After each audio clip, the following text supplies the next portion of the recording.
استاد محترم ضیاء الرحمن مدنی حفظہ اللہ تعالی کو کہ وہ تشریف لائیں اور آپ کے سامنے پیارے پیغمبر جناب محمد رسول اللہ صلی اللہ علیہ وآلہ وسلم کے فرامین اور قرآن آپ کو سنائیں اور آپ کے سینوں کو روشن اور منور فرمائیں۔ استاد محترم فضیلت الشیخ ضیاء الرحمن مدنی حفظہ اللہ تعالی۔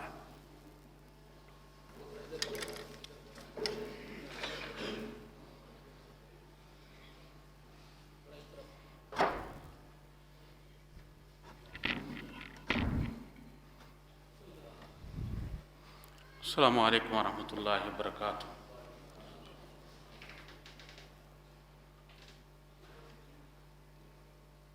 بسم اللہ والصلاۃ والسلام علی رسول اللہ، اما بعد فاعوذ باللہ من الشیطان الرجیم، بسم اللہ الرحمن الرحیم۔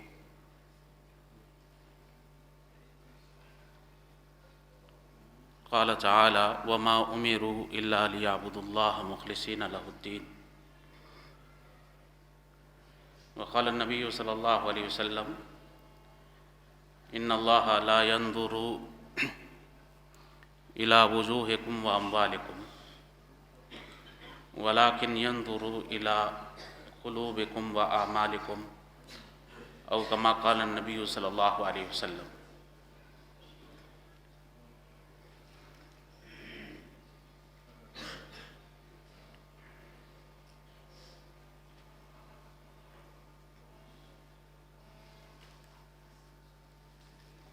تمام تعریفات، توصیفات، تسبیحات، تحمیدات، طیبات، صلوات، تکبیرات، تمجیدات، اچھے کلمات اللہ تبارک و تعالیٰ کے لیے ہیں۔ درود و سلام نبی اکرم صلی اللہ علیہ وسلم کی ذات گرامی کے لیے جو ہمارے آقا ہیں، راہبر ہیں، رہنما ہیں، اسوہ ہیں، قدوہ ہیں، مثال ہیں، اور نبی اکرم صلی اللہ علیہ وسلم ہی کی پیروی میں ہماری نجات ہے۔ بڑا مشکل ہو جاتا ہے اساتذہ کی موجودگی میں بات کرنا،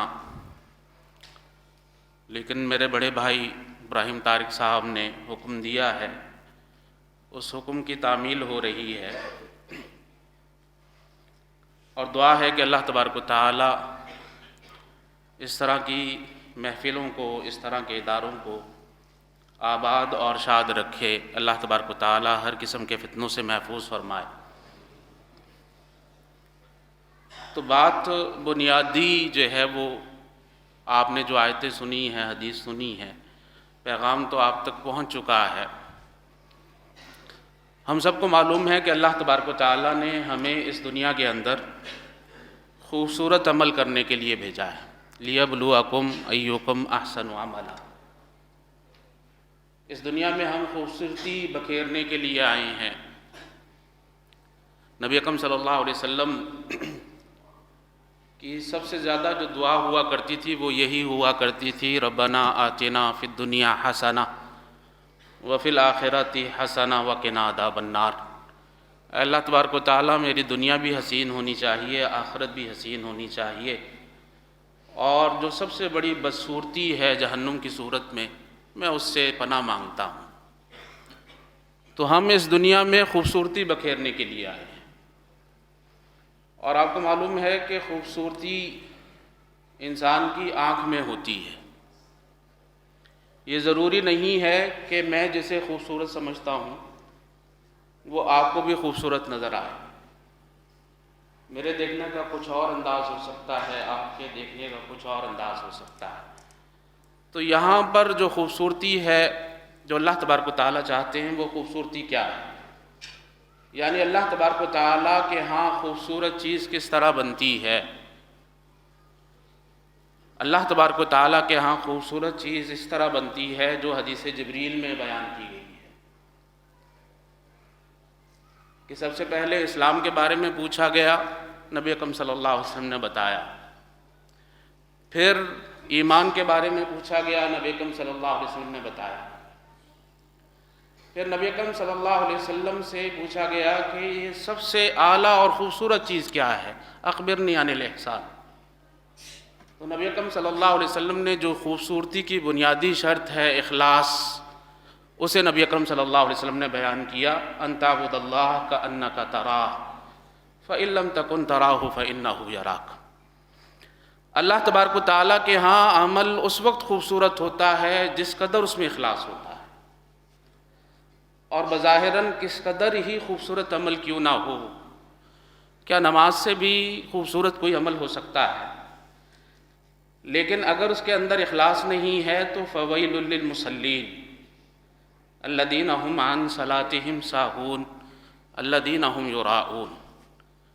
تو نماز بھی جو ہے وہ بستورت ترین عمل ٹھہرتی ہے جو انسان کو صرف جہنم نہیں بلکہ ویل کا شکار جو ہے وہ بنا دیتی ہے۔ تو یہ اللہ تبارک و تعالیٰ کے ہاں پہلا معیار ہے جس کے اندر کوئی کمپرومائز نہیں ہے، کہ اللہ تبارک و تعالیٰ چاہتے ہیں کہ جو بھی ہم عمل کریں وہ خالصتاً لوجہ اللہ ہونا چاہیے۔ اور سب کے علم میں ہے کہ سب سے پہلے جہنم کی آگ جن لوگوں سے بھڑکائی جائے گی اس میں بظاہراً ایک شخص اللہ تبارک و تعالیٰ کے راستے میں قتال کرنے والا ہوگا بظاہراً، اور جان دینے والا ہوگا، دوسرا جو ہے قرآن پڑھنے اور پڑھانے والا ہوگا، تیسرا جس کے پاس دولت بعد میں آتی اس نے خرچ کرنے کے پہلے راستے نکالے ہوں گے وہ ہوگا۔ ہر کوئی دعویٰ کرے گا باری تعالیٰ کے حضور، لیکن جواب ایک ہی آئے گا، کذبتا، تو نے جھوٹ بولا ہے، تو نے یہ جو کیا ہے وہ سارا کا سارا جو ہے اس چہرے کے لیے کیا ہے، اس ناک کے لیے کیا ہے۔ اسی چہرے کے بل، اسی ناک کے بل گھسیٹ کر ٹانگوں سے پکڑ کر جہنم میں پھینک دیا جائے۔ تو اللہ تبارک و تعالیٰ کے ہاں خوبصورت عمل وہ ہے جس کے اندر اخلاص ہے۔ اللہ تبارک و تعالیٰ نہ آپ کے شکلوں کو دیکھتے ہیں نہ آپ کی مالوں کو دیکھتے ہیں، اللہ تبارک و تعالیٰ کی نظر تو دلوں پر ہوتی ہے۔ یوم لا ينفع مال ولا بنون الا من اتى اللہ بقلب سلیم۔ اللہ تبارک و تعالیٰ کی نظر صرف دل کے اوپر ہوتی ہے۔ تو اخلاص اخلاص اخلاص، صرف ایک قصہ بیان کر کے آپ سے اجازت چاہوں گا، بات کرنی ویسے بھی مشکل ہو رہی ہے۔ مالک ابن دینار بڑے تابعین میں ان کا شمار ہوتا ہے، بہت بڑے تابعین ہیں۔ ان کا ایک قصہ بیان کیا گیا ہے کہ وہ کوفہ سے بصرہ کی طرف گئے۔ کوفہ اور بصرہ میں جو مسافت ہے وہ تقریباً 450 کلومیٹر ہے۔ یہی مسافت مکہ اور مدینہ کے درمیان میں ہے۔ جب سفر کیا کرتے تھے تو لکھا ہوتا تھا 465 کلومیٹر، یہ تختیاں لگی ہم نے دیکھی ہیں۔ تو مالک ابن دینار جو ہے وہ بصرہ پہنچتے ہیں، بصرہ کی مسجد میں غالباً ظہر میں پہنچتے ہیں، دیکھتے ہیں کہ تمام اہل بصرہ مسجد میں جمع، تمام اہل بصرہ جو ہے وہ مسجد میں جمع ہیں۔ اور اس وقت جو ہے شہر چھوٹے چھوٹے ہی ہوا کرتے تھے۔ آپ یہ دیکھیے کہ مدینہ اس قدر ہوا کرتا تھا، میں نے اپنی آنکھوں سے باب المجیدی جو مرکزی دروازہ ہے اس کے اندر وہ کنواں دیکھا ہے، جس میں ایک دفعہ نبی اکرم صلی اللہ علیہ وسلم ٹانگیں لٹکا کر بیٹھے ہوئے تھے، حضرت ابوبکر آئے وہ بھی اسی طرح بیٹھ گئے، اور حضرت عمر آئے وہ بھی اسی طرح بیٹھ گئے۔ یہ باب المجیدی کے اندر ہے کنواں۔ اور آپ کو معلوم ہے باغ میں پہلے کنواں تقریباً درمیان میں کھودا جاتا تھا تاکہ پانی جو ہے وہ لگانا چاروں طرف آسان ہو۔ تو اتنا سا مدینہ ہوا کرتا تھا۔ تو تمام اہل بصرہ مسجد میں جمع ہیں اور مسجد میں دعائیں ہو رہی ہیں۔ نماز پڑھی ظہر کی، دعائیں ہوئیں، اللہ تبارک و تعالی، زمین خشک ہو گئی ہے، نہریں سوکھ گئی ہیں، جانور جو ہے ہلاک ہو رہے ہیں، اللہ تبارک و تعالی بارش برسا دیجیے۔ اور اس میں مالک بن دینار بھی ہیں دعائیں مانگنے والے۔ ایسا تو نہیں ہوا ہوگا کہ دعائیں وہ مانگ رہے تھے تو مالک بن دینار خاموش بیٹھے تھے۔ یہی دعائیں عصر کے بعد ہوئیں، یہی دعائیں مغرب کے بعد ہوئیں، یہی دعائیں عشاء کے بعد ہوئیں، لیکن بارش کا ایک قطرہ تک نازل نہیں ہوا۔ بالآخر سارے لوگ اپنے گھروں کو گئے۔ مالک ابن دینار جو ہے وہ مسافر ہیں، وہ اسی مسجد میں ٹھہرتے ہیں۔ جب سب لوگ چلے جاتے ہیں تو دیکھتے ہیں ایک شخص داخل ہوا ہے، اس شخص کا رنگ جو ہے وہ کالا ہے، اور معمولی سی چادر اس نے جو ہے وہ کمر کے ساتھ باندھ رکھی ہے، ایک چادر جو ہے کندھے پر رکھی ہوئی ہے۔ اس واقعے میں یہ بیان کیا گیا ہے کہ کالا رنگ ہے، چھوٹا ناک ہے، پھولا ہوا پیٹ ہے، یعنی بدصورت آدمی ہے۔ آنے کے بعد وہ مسجد میں ادھر ادھر دیکھتا ہے، دیکھنے کے بعد اسے جب کوئی نظر نہیں آتا تو وہ 2 رکعتیں انتہائی مختصر پڑھتا ہے، لمبی نہیں، انتہائی مختصر جو ہے وہ رکعتیں پڑھتا ہے۔ پھر اس کے بعد جو ہے وہ ہاتھ اٹھاتا ہے، ہاتھ اٹھانے کے بعد یہ کہتا ہے کہ اے میرے مالک، ہے میرے مولا، ہے میرے سید، تیری سخاوت جو ہے وہ بلا وجہ ہے، تو اپنے بندوں کو بلا وجہ نوازتا ہے۔ میں یہ چاہتا ہوں تو ابھی بارش نازل کر، میں یہ چاہتا ہوں کہ تو ابھی بارش نازل کر، میں یہ چاہتا ہوں کہ تو ابھی بارش نازل کر۔ یہ تیسری مرتبہ جب کلمہ نکلتا ہے تو آسمان کے دہانے کھل جاتے ہیں، بارش اس طرح برستی ہے جیسے بڑے بڑے برتنوں کو انڈیل دیا گیا، اس طرح بارش برستی ہے۔ وہ بندہ جو ہے باہر نکلتا ہے، وہ آگے آگے ہے بارش میں، مالک ابن دینار پیچھے پیچھے ہے۔ اس کے گھر تک پہنچتی ہے، وہ گھر میں داخل ہو جاتا ہے، مالک ابن دینار اس گھر پر نشانی لگاتے ہیں، اور صبح اس گھر کا دروازہ کھٹکھٹاتے ہیں۔ کھٹکھٹانے کے بعد پتہ چلتا ہے کہ یہ صاحب دار جو ہے غلاموں کا تاجر ہے اور غلام بیچتا ہے۔ تو مالک ابن دینار کہتے ہیں میں نے غلام خریدنے ہیں۔